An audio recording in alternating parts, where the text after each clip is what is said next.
যেই সরকার নামাজ প্রতিষ্ঠা করে না, যে সরকার ভালো কাজের আদেশ দেয় না, যে সরকার মানুষকে অন্যায় কাজ থেকে ফিরায় না, যাকাত আদায় করার অধিকার তার নাই।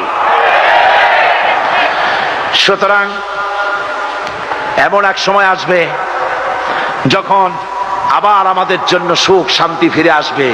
সেজন্য কোরআনের কাছে আসতে হবে। কার কাছে? এই কোরআন হলো সেই কোরআন। আমার নবী বলেছেন, মান ক্বালা বিহি সাদাকা। এই পল্টন ময়দানে উপস্থিত লক্ষ লক্ষ জনতার উদ্দেশ্যে রাসূলের হাদিস শোনাই, প্রাণ খুলে কান খুলে শুনুন। আমার নবী বলেন, কোরআন দিয়ে যারা কথা বলে ওরাই সত্য কথা বলে। সুবহানাল্লাহ।